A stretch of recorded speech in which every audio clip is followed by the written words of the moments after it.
What determines how a bank treats you is not your character, but the number in your account.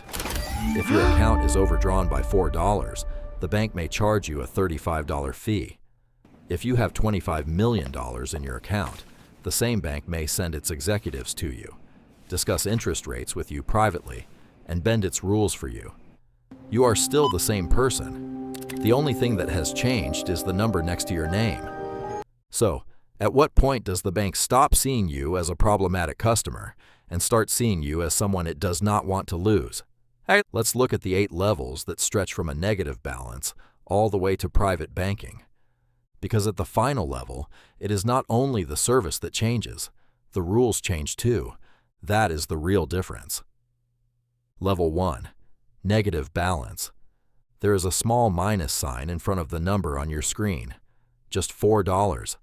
A coffee payment you forgot about has pushed your account below zero. The bank does not care that it is only $4 because the system looks at the numbers, makes a decision, and charges a $35 fee. Your mistake may be small, but the penalty is large. The cost of being poor is becoming a little poorer. The fee is bigger than the mistake you made. Then a forgotten $7 subscription is charged, and another $35 fee is added to your account. A $4 shortfall quickly turns into a $77 problem. You call the bank. The hold music repeats. Eventually, someone answers and tells you that the fee cannot be reversed. You ask to speak to a manager to solve the problem. You are promised a callback, but nobody calls. The next morning, your rent and phone payments cannot be processed. Late fees are added on top of them. The $4 problem creates bigger problems and grows into hundreds of dollars. You skip lunch and tell your coworker, "I already ate." But you did not. Because poverty at this level is not just about going hungry. It is about pretending to be full so that nobody notices. When the employee at the branch looks at the screen, you can tell that they do not see you as a normal customer, but as a problematic one. Level 2.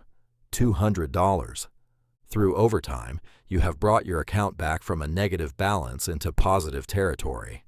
Nobody notices. The bank notices, but not in a good way. A monthly account fee arrives.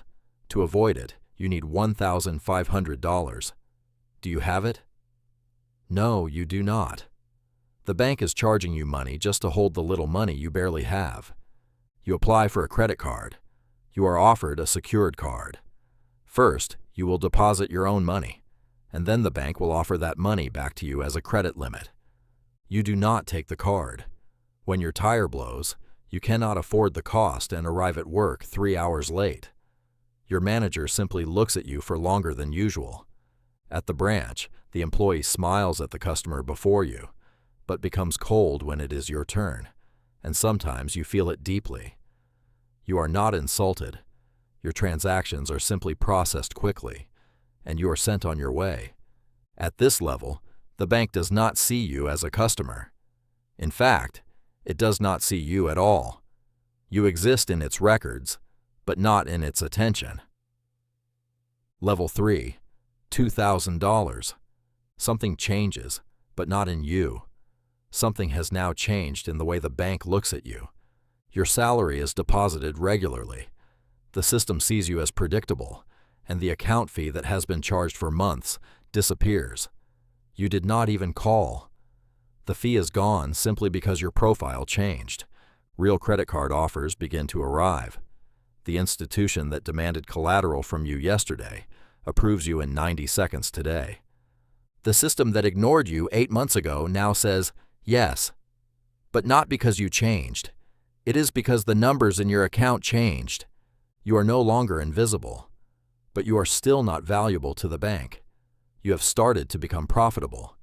It realizes that it can sell products to you and begins to take advantage of that opportunity. Level 4. $15,000. Now things begin to happen without you even asking. Your credit limit increases automatically.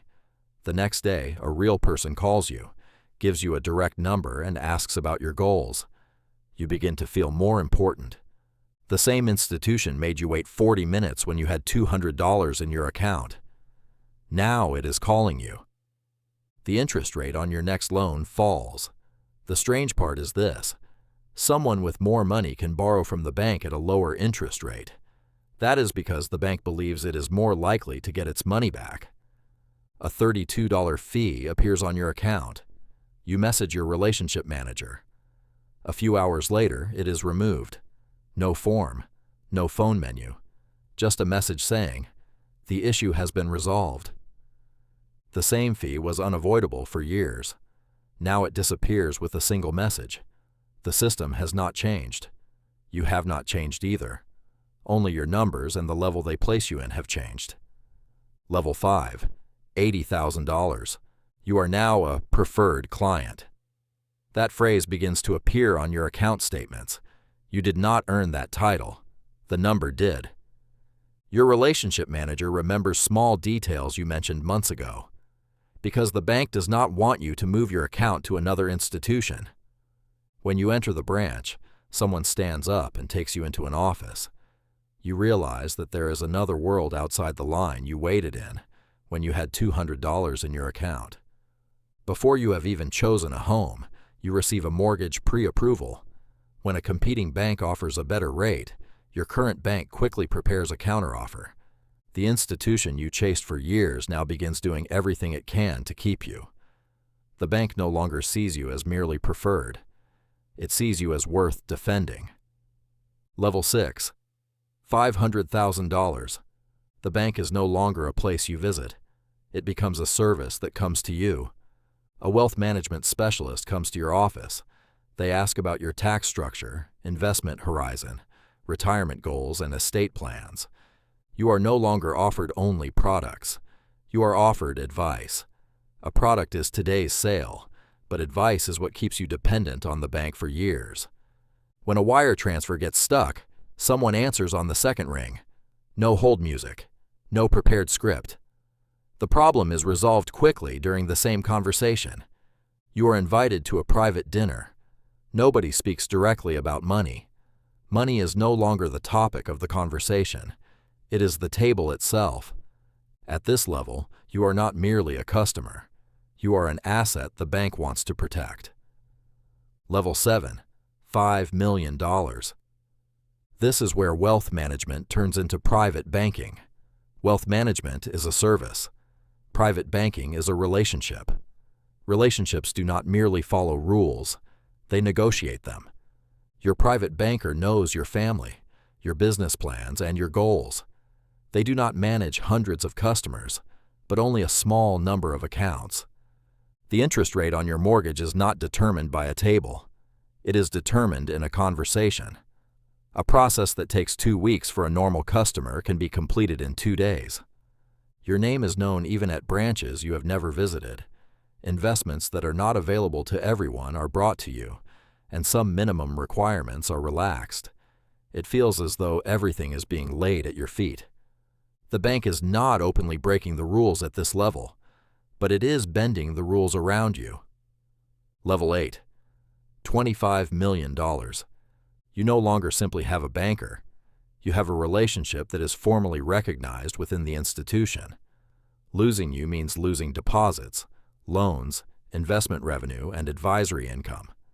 At this level, the bank assigns a dedicated team to keep you. Your account is no longer handled by a single person, but by several employees. The opportunities offered to you are not selected from a ready-made menu. The terms are written according to your cash flow, tax structure, and timeline. You do not apply for investments. Investments are brought to you. Some deals are structured around your participation before you have even agreed to join them. The real difference is not access, it is influence. The bank does not merely serve you, it asks for your advice. Executives ask for your views on the market and what wealthy clients expect. The bank that once charged you $35 because your account was overdrawn by $4 now sends its executives to ask for your opinion. And this is where the most disturbing part of the story appears. At every level, you are the same person, and you deserve the same respect. But the bank is not interested in who you are. It is interested in what your account looks like. In other words, the numbers. The bank does not actually change. As your money increases, it simply reveals its true approach toward you more openly. When you have no money, the rules become automated. As your money increases, the service becomes personalized. When you have a great deal of money, the rules become negotiable. The lesson here is not to hate banks, but to understand what the system uses to evaluate you. You are still the same person, but the numbers next to your name and inside your account will determine who the bank believes you are within its system. Keeping money aside for emergencies, avoiding unnecessary banking fees, maintaining a good credit history, and not depending on a single bank do more than help you build savings. They also put you in a stronger position when dealing with banks. Now think about it. What level are you at in the eyes of the bank today? Is it really your income keeping you from the next level, or is it the system you use to manage your money? Write your answer in the comments. On this channel, we do not only examine how to make money, we also examine how money changes behavior within the system. If you want to keep improving your financial life and building real wealth, hit the like button, subscribe to the channel, and turn on notifications. See you in the next video.